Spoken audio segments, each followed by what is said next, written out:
I actually, to put it bluntly, I think public transport is a public good.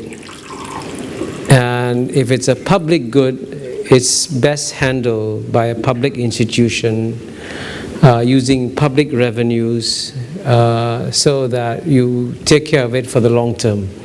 And as you know, one reason why I may get in trouble for saying this, but one reason why the SMRT had problems is because when you're a private institution, your main focus is on your next quarterly results 3 months from now. So if you want to focus on your next quarterly results 3 months from now and you want to make sure that your profits look good, the easiest thing to cut is maintenance. Because if you cut maintenance, the costs of cutting the maintenance will be felt 10 years later.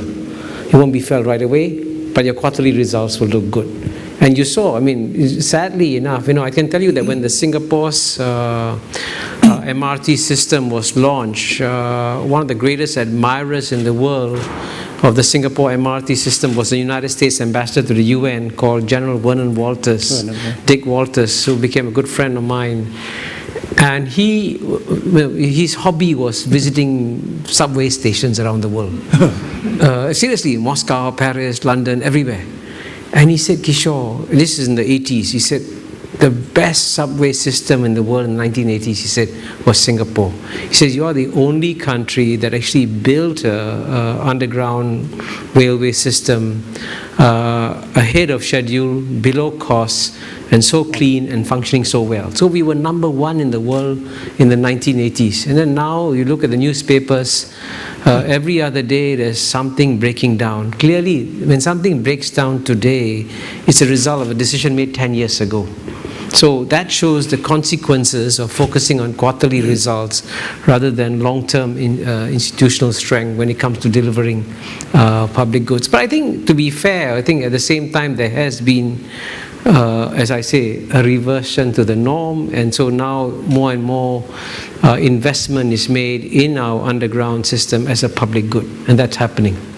Anyway, so you have this rather unusual situation, which I'm surprised people accept here, which is that you have a private company running the bus system, but you have the government giving buses to a private company to run buses, which is rather unusual. It's a new model that I think other countries will be puzzled by.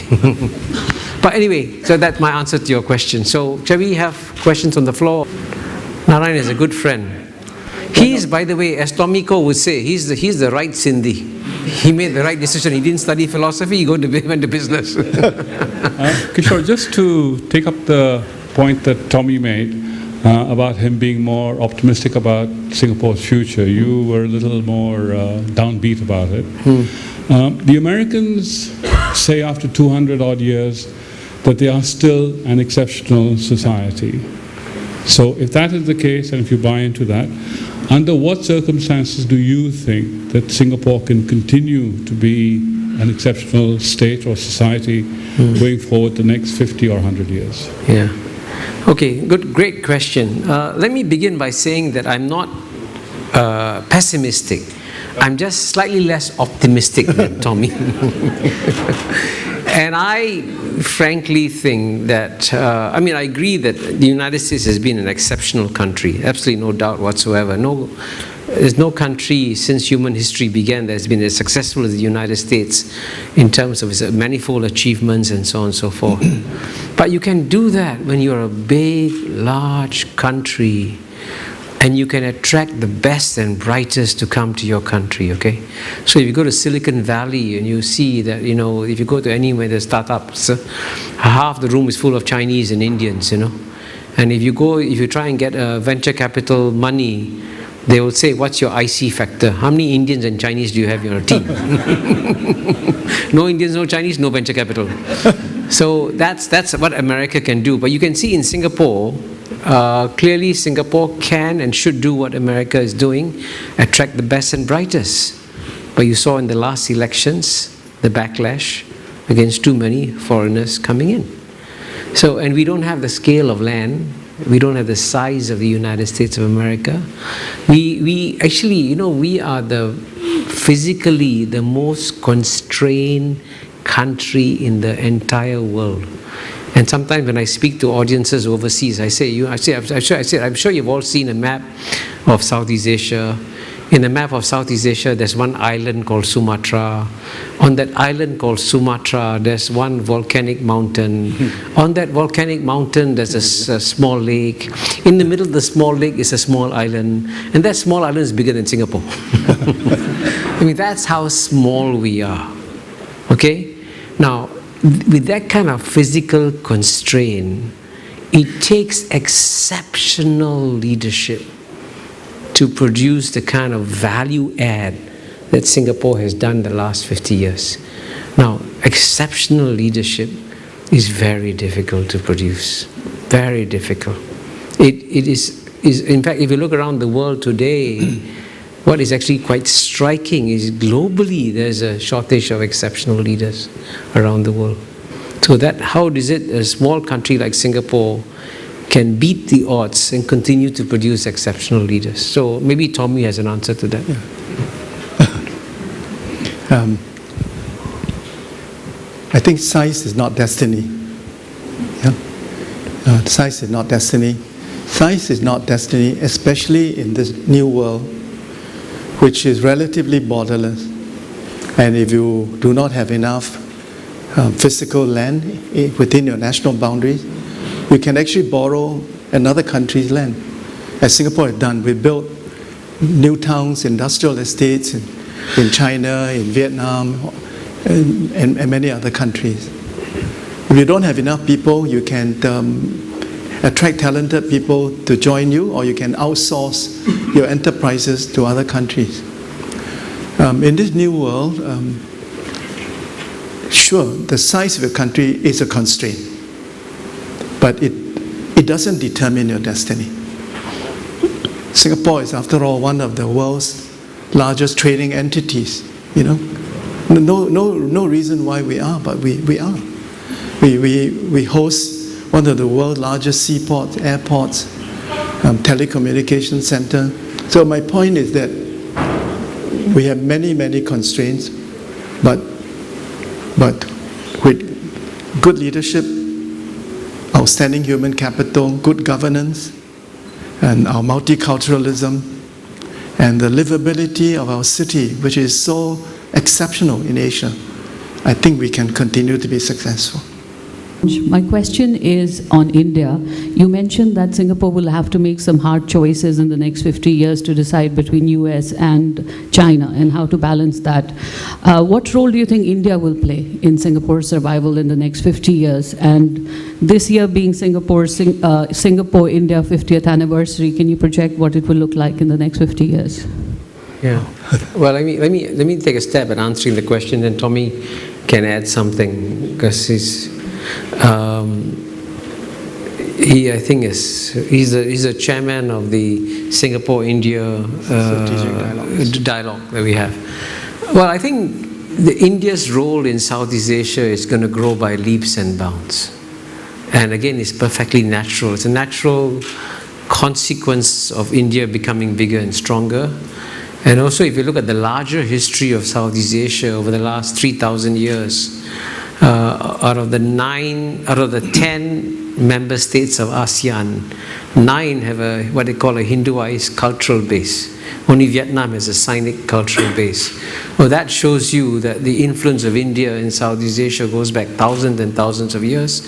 And it's still see, I mean, if you travel around in Indonesia or Thailand, you can see the Ramayana and Mahabharata being performed and so on and so forth. So those are very deep links that were cut off, as you know, when the British and European colonizers came. So the natural symbiotic links within Southeast Asia and India were cut, and they'll be restored. So, and also quite naturally, as China becomes more and more powerful, it's natural for small states, medium states to hedge their bets. And the way they hedge their bets is they develop relations with other powers, with the United States, India, and so on and so forth. So I have no doubt that India's role in this region will grow. But India's challenge is that at the same time that India can never deliver the same kind of goods that China can deliver to Southeast Asia. I mean, I give you, look for example, what's happening with the Asian Investment Infrastructure Bank, China can say, okay, I'll put down $50 billion. There are very few states in the world that can put down $50 billion immediately for a bank. That's an example. So while India's role will grow, it will be very difficult for India to catch up with where China is. I want to begin by saying that I'm an honorary Indian. Should I say I'm an honorary Chinese then? Yes. I think I have. I think I have more faith in India than most Indians do. Yeah, and I take a very long view of India's prospects. And I recall that 300 years ago, the two largest economies in the world were China and India. I also want to recall that these are two countries which are blessed with very ancient and rich civilizations. So I'm optimistic about India's future. I know that from time to time India stumbles, loses its way, but it always gets back on track. And Singapore is heavily invested in India, not only economically, but also politically. I don't know if you know, Singapore is the largest investor in India. Yeah?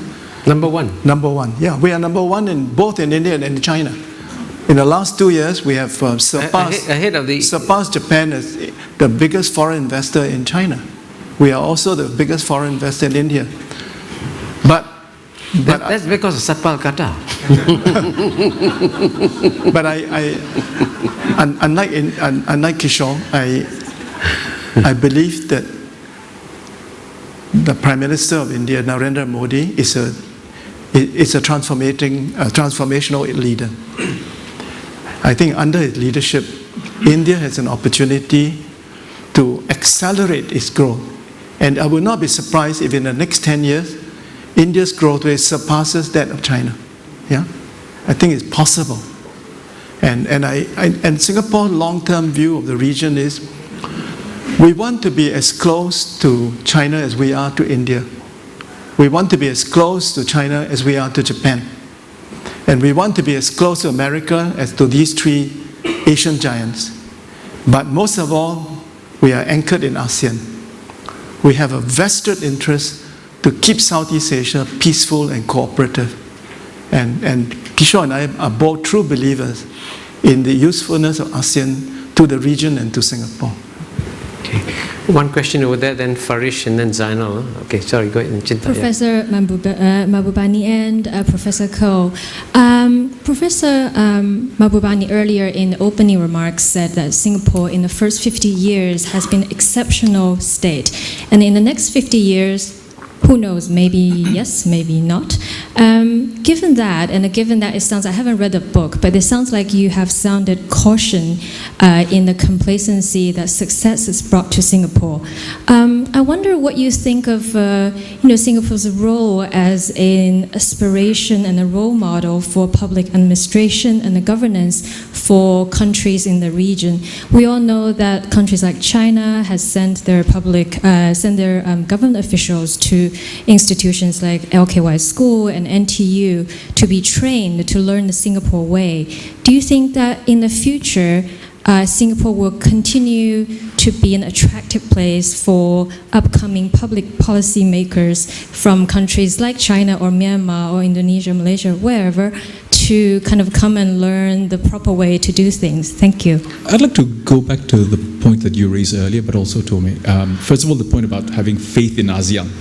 But the backlash that Kishore mentioned earlier, that we saw at the last election, I think this is not unique to Singapore. We are seeing it across Southeast Asia. And I question why there is this disconnect. On the one hand, the perception that, for instance, foreigners are taking jobs, but at the same time, in many of these societies in ASEAN, there is a lack of awareness that countries are also investing. The same countries actually investing in other countries. So on the one hand, there's a perception in Singapore that among the popular voters that there is an influx of foreign workers, but there isn't the same awareness that in other neighboring countries in ASEAN there is a perception that perhaps capital investment from Singapore can be seen as predatory. I'm worried about this across Southeast Asia at the moment. Capital investment from Singapore can be seen as predatory. Can be seen as predatory. I'm worried about this at the moment because looking at the state of ASEAN right now, the democracy that we see across our region tends to be of a populist nature. And I appreciate Kishore's point earlier about exceptional leadership and the need for strong, pragmatic leadership. I'm not sure whether you've actually answered the question, Kishore. I mean, how do you reconcile these two? I think it's difficult to roll back democratization in Southeast Asia. But on the other hand, we are witnessing the rise of, I think, dangerous populist politics in our part of the world as well. And this, for me, is something that jeopardizes the ASEAN project. Because like you, I'm a firm believer in ASEAN, but we do not have a strong enough sense of a common ASEAN identity. We don't see ASEAN as our common home for all ASEAN citizens. So how do we get around this after so many years of ASEAN being around? As we know, in many parts of Southeast Asia, your ordinary Southeast Asian citizen does not feel like an ASEAN citizen. And that will always open the way for reactionary, populist, majoritarian sentiments, especially in the democratic space. Just to complete the picture, I have an honorary Malay. I'm also honored to be a member of your editorial team when you wrote that article, Question of Decorum. My question is about between exceptional and normal. In fact, I am more inclined to agree with Professor Tommy Koh because I thought we are going into a new normal as what this present phase is all about. Because we've been exceptional, but a new normal in the sense that things are changing, maybe for the worst, but we look forward to new peaks. But in that context, how do you see this danger of the SMRT phenomena creeping into politics and governance too? Whether governments will then resort to the short term, not quarterly, but maybe once in 4 years kind of report card and play to the gallery and be populist. So will that be the real danger to making us really remaining as normal? And a quick second question, Professor, your 4 factors you mentioned just now, would you see multiracialism as the weakest link, or is it a point of strength? Thank you. You want to go first? You go first. I'll go first, okay. Thank you. He's being very generous. Okay, the first question is very easy to answer. I think the Singapore's track record in public administration, delivering of public goods is absolutely exceptional, by any global standards. I mean, I can say that as a dean of a school of public policy, I talk to my fellow deans of school of public policy, and they will be among the ones who say that the standards of governance that Singapore has achieved, I mean, whether it's in building the world's best airport, the world's best port, the best public housing program, and so on and so forth, the best education system, healthcare system that at 4% of GNP delivers better results than the United States at 80% of GNP. So all these amazing things that Singapore has done, they continue to provide role models for the rest of the world. And therefore, in that sense, I can tell you that the Lee Kuan Yew School of Public Policy is in the sunrise industry. So we see no danger to our business in this for a long time. Your question, Farish, is very difficult on ASEAN. And by the way, for your information, my next book, in some ways I share your worry about ASEAN. I feel that many people, not just in Singapore, but in Southeast Asia, are taking ASEAN success for granted. They don't realize how much time and effort was put in by the founding fathers of ASEAN into delivering what we have today. And if we don't nurture it and develop it, ASEAN, like any other organism, can die if we don't take care of it. So that's why my next book will be on ASEAN. The good news is that out of 80,000 words, I've written 30,000 already, so I only have 50,000 more to go. But I actually believe that this is a time for leadership to emerge in ASEAN, and actually genuinely I'm worried, I mean, I was actually very hopeful that President Jokowi would provide fresh new leadership for Indonesia. In many ways he is. but I don't think he shares the same degree of commitment to ASEAN that I think his predecessor did, or in fact many of his predecessors did. And I think it's important to convince President Jokowi that for Indonesia's future, long-term future, Indonesia will be better off with a stronger ASEAN rather than weaker ASEAN. I mean, I can make the case very strongly, but I don't know whether anybody is making the case to him in that regard. Now, finally, on Zainal, your question about exceptional, new normal, and so on and so forth. It is a fact that governments all over the world have to deal with populist pressures. You know, you can't deny it. You have to. It's a new challenge, a new political reality. You cannot go back to the quote-unquote good old days when you could just decide and people would just follow you. No, you got to handle. It's a different political environment, and social media, as we all know, has aggravated it, and so made it. Governance has become much more difficult today in any society. By the way, including in China also. Even in China, the Chinese government has to worry about what the social media is saying and so on and so forth. So in the old days, if Deng Xiaoping decided to make unilateral border concessions to Russia, he could do so. Today, President Xi Jinping wants to make unilateral border concessions, he better be careful. You got to watch what the social media may say. So it's a different world. And Singapore is also not immune from that pressures. And on multiracialism, I see that as one of Singapore's greatest strengths. I mean, I belong not just to a minority.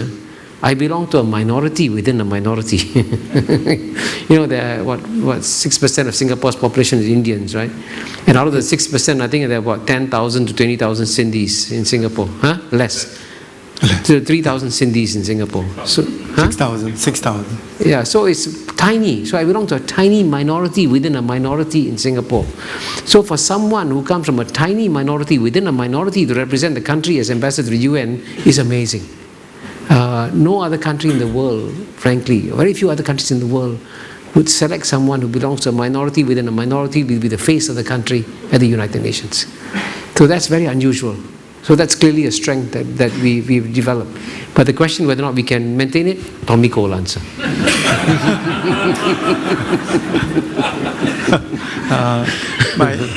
I want to go back to the first question. My response to the first question is that Singaporeans need to learn to be more humble and modest, and not to... Very difficult. Not to...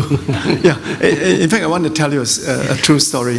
A couple of years ago, when I was in China, my Chinese host asked whether I would be willing to deliver a public lecture at the Foreign Affairs University, and I said yes. After my lecture, I had a whole sea of hands in asking for a question, and one of the questions is, what can China learn from Singapore in relations with your neighbors? And I did not know in advance that there was media in the room, you know. So I told my Chinese student friends that there's nothing you can learn from Singapore because all our neighbors hate us.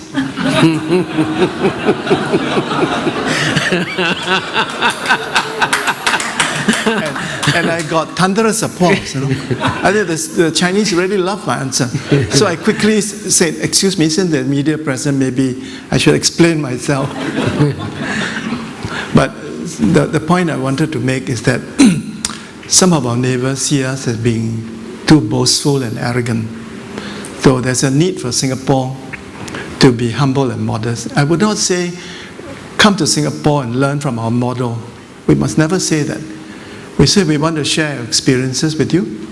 You come and look at us. We are not perfect, but if there's something in our experience that you can learn from, then it is for you to do that. Whether it be good governance, whether it is the relative success in balancing economic growth with protecting the environment, which is a big issue in Asia, whether it be the empowerment of women. I believe one of our greatest success stories in the last 50 years is the empowerment of women. And I think it's such an important success story to be shared with Asia. How come we don't have a woman prime minister yet? It will come. It will come. So that's my reply to the first question. My reply to Farish, no, is that don't be too harsh on ASEAN, you know. First, I don't think democratization is a negative force. I think I welcome the democratization of Southeast Asia. I do not think democratization will inevitably lead to populism or to ultra-nationalism. It is really for the leaders. It is really for the leaders to channel nationalism into the right direction. And if nationalism become ultra-nationalism, inward-looking, seeing the world outside as a threat, it's a failure of leadership. So I welcome democratization, and I think nationalism can be both a positive and a negative force. As for your sense that we don't have this common identity as members of the same family, I would say that at the highest level we do. At the level of policy makers, political leaders, civil servants, we have a clear sense of belonging to the same family. It will take time for this sense of common identity to filter down to the Riot. So evolving a common ASEAN identity is a work in progress, you know. But we are only 48 years old, and if you think back to 1967, when we began, the prospects were not promising because we had been ruled by different colonial masters. We may be neighbors, but we were not knowledgeable about each other. And it's taken us many years to find out about each other, to learn about our different cultures, to evolve common values. I think we've come a long way, actually. I'm very optimistic about the future. And I agree with Kishore's reply to Zainul.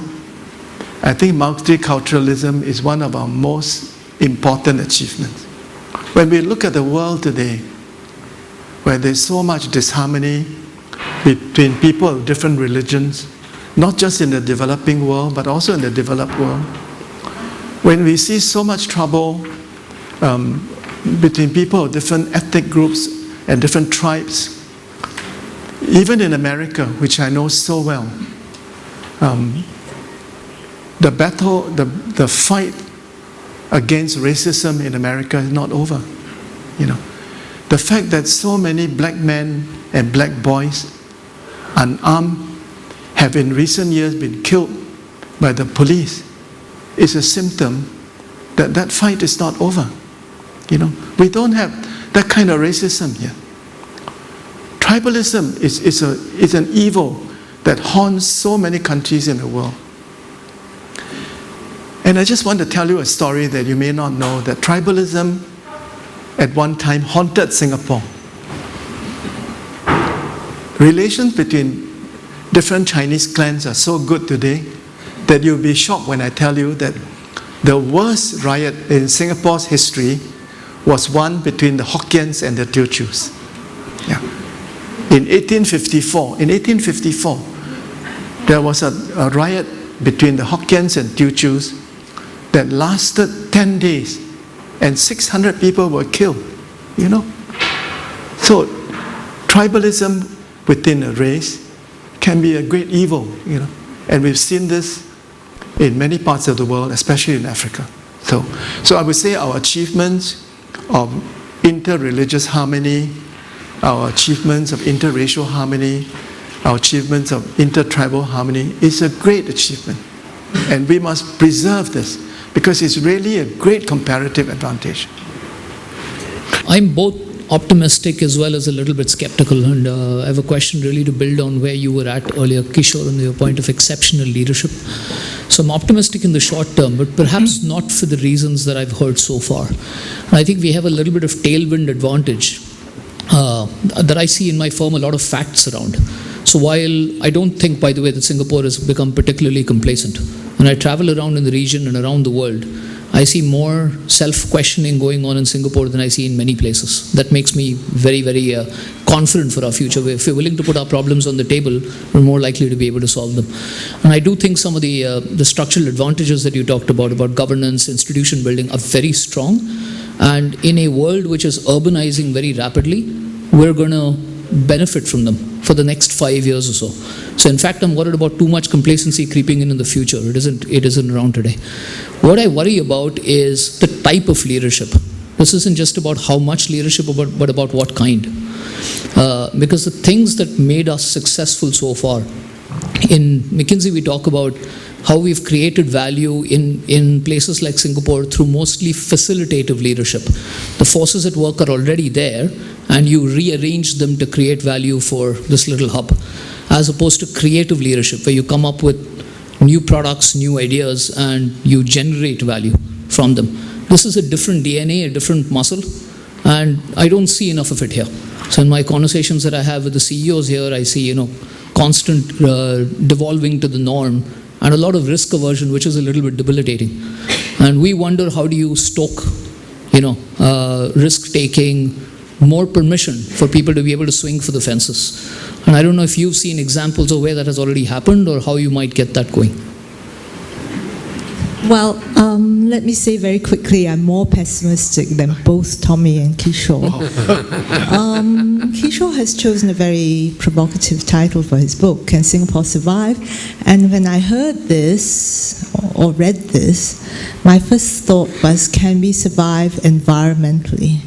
So I won't go into details, but I think our environmental challenges are huge.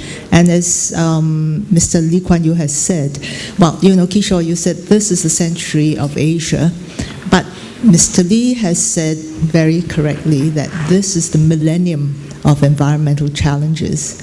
So I can't resist, since you get two in one with these, and of course Professor Koh is Singapore's best known environmentalist. So I would have liked to hear you say, Professor Koh, as one of our strengths, that we have environmental sustainability, we have livability. Livability does not equate environmental sustainability, as we know. So could you please reassure me on this, like you reassured everyone else? Hi, we have two brilliant minds, and thank you very much for sharing, the same and different perspective. I've been involved in ASEAN as the president of Business ASEAN Forum, and it's taken us this long to get together as one, but certainly a lot of differences, especially when there are changes in terms of the political arena, whether it's Malaysia or Indonesia, where we're more involved in, or even Thailand. But my real question is, and my concern is about Singapore moving forward, is that there's no longer the top-down acceptance that we have been ingrained and accepted until now. I'm very happy to sense that our current team has been able to diversify very quickly to be part of an inclusive society, to bring the younger people in. The question is, there's always problems with the middle age, or people like our pioneer group, that seems to be very dissatisfied, and we have to continuously find a way to help these people. How do you see the current political changes within, in 2 years? Because that is really my concern, because there's so much unhappiness, yet the government has done so much to incorporate everything for us, and if they're still unhappy, how can we make everyone happy? And to make sure that Singapore can move forward. Thank you. So, shall I go first? You go first, yeah. Thank you. Chita, your question is actually a very, very important one. I mean, you're saying, yes, let's not worry the next 5 years. Let's worry about what comes after that. But there's also a danger in thinking, no, we have enough to keep going. Because the question is about who should worry, okay? I think it's very clear that the government is worried, okay? I mean, the Prime Minister has said so many times now, it's one of his favorite expressions that only the paranoid survive. He quotes Andy Grove of Intel, I think, who says that. So, and I think the Prime Minister is right. It's his responsibility to be paranoid about the future of Singapore. But I think that paranoia is not shared by the population at large, and certainly now less and less shared by even some members of the establishment, And so that's a challenge, And I think for a small state like Singapore, because the odds of history are against the survival of small states, you really got to work extra hard to survive. And so you always got to be paranoid. And I'm not so sure whether the people are ready for that. And so the question is, how do you... And by the way, the difficulty about paranoia is that it can be psychologically destructive. As you know, paranoia is a psychologically destructive sentiment. To be able to function well, to be confident, motivated, and succeed while being paranoid is actually a very difficult thing to do emotionally. So that's a challenge that Singapore faces. So you're saying that so far you only have to do facilitative leadership, not creative leadership in Singapore. I actually think that for the next 50 years, we will again need a new round of creative leadership in Singapore, because many of the old formulas cannot work. The formulas that work in the first 50 years cannot work in the next 50 years. That's what happened to Kodak. Kodak assumed that the formulas of the last 50 years would work in the next 50 years, and it cannot. So to avoid that Kodak moment, which Tommy mentioned, which I speak about in my book, you have to have continuous creative leadership. And that's an existential challenge for Singapore. Now, Gaming, your point about environment is well taken. You're right. I think that's a big dimension about Singapore's environment you've got to pay attention to. But the sad part about Singapore is that being so small, even if we kept our environment completely clean, all you need is a forest fire in Sumatra or a petroleum refinery in Johor, and we'll be in trouble. So clearly, if we want to take care of our environment, we must develop very good relations with our neighbors, and so that both of us have mutual sensitivity. And that's also not easy to achieve.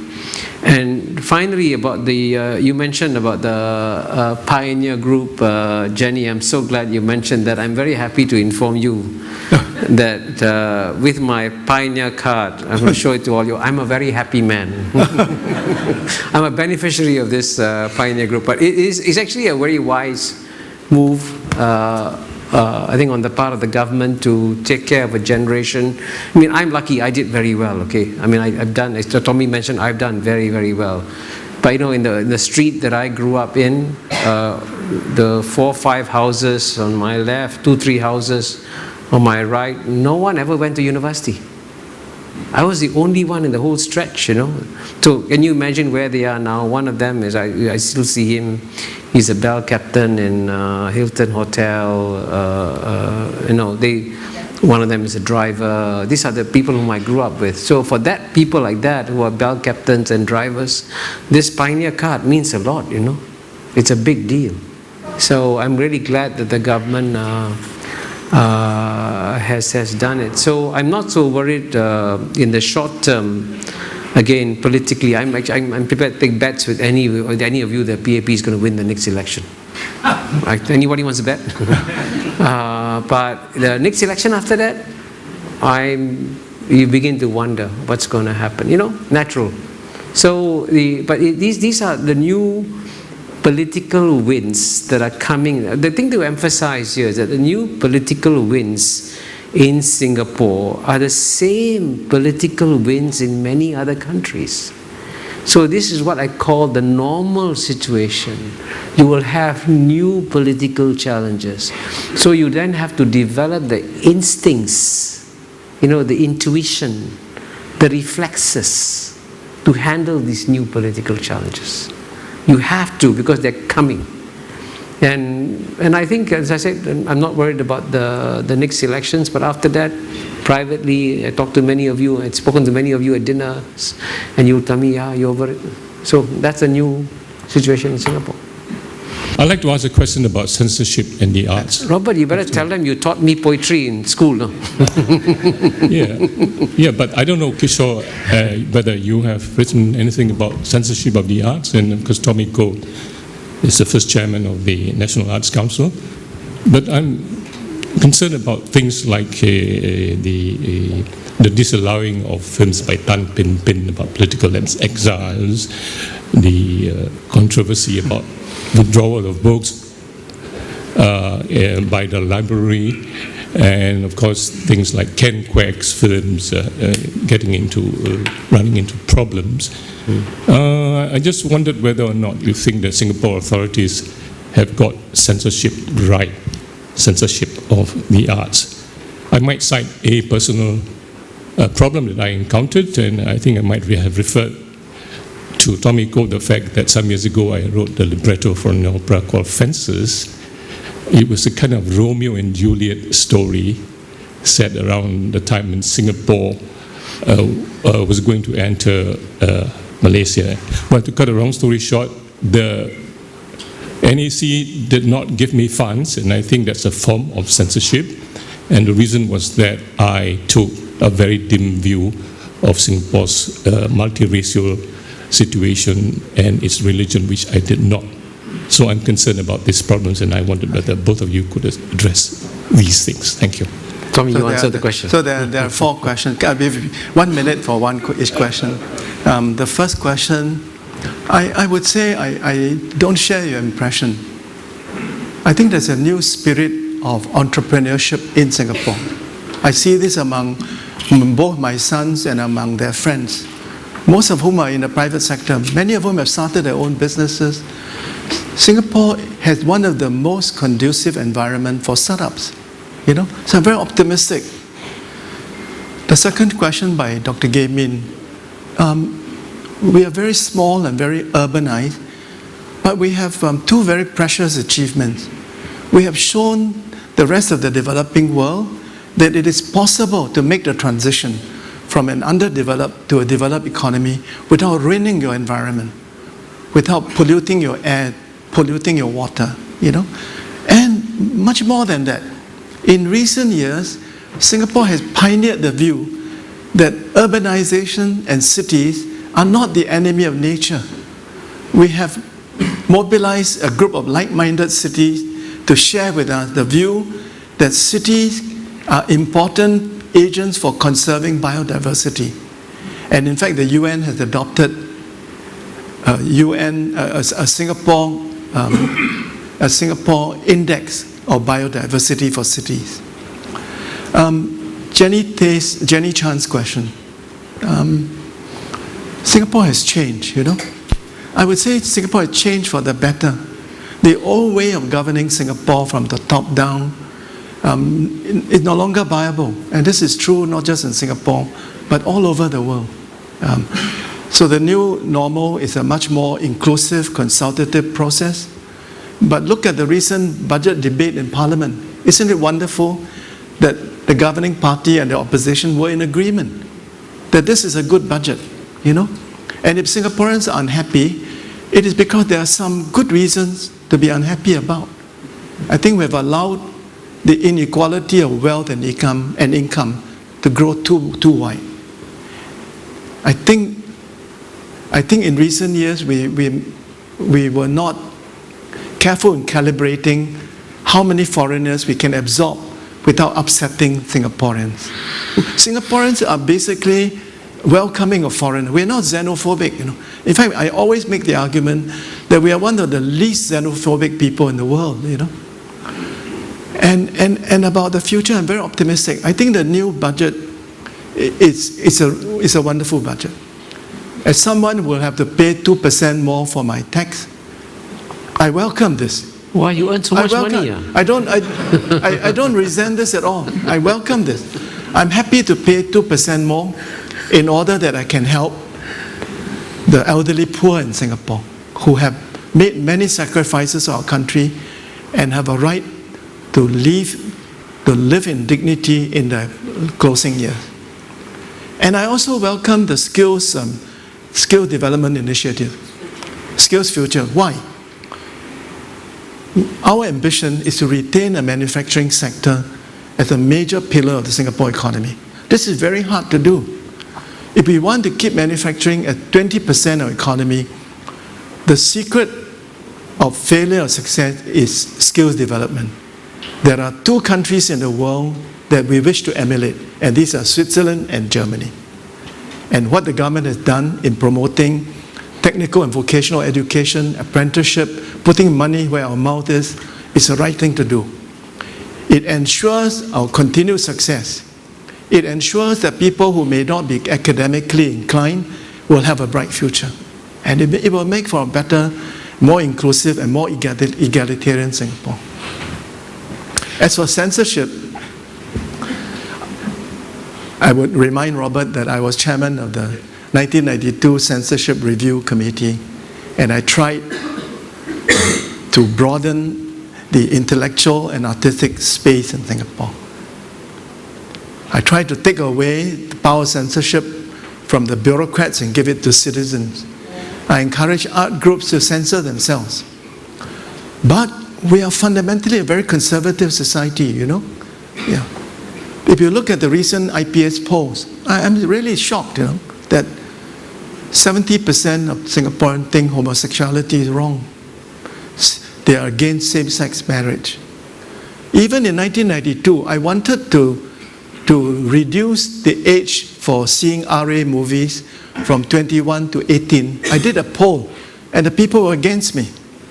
I wanted to lift the ban on magazines with tasteless magazines like Playboy and Penthouse, and the people were against me. You can say Singaporeans are hypocrites. They don't buy this magazine in Singapore. The moment they go abroad, they buy them. But hypocrites are not. Singapore is fundamentally a conservative society.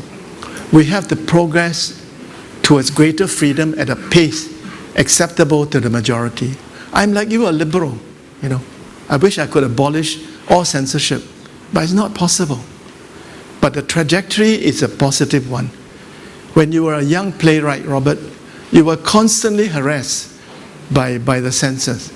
But you are no longer, you are not only not harassed today, but you are celebrated as an icon of the Singapore literary world. That's progress for you.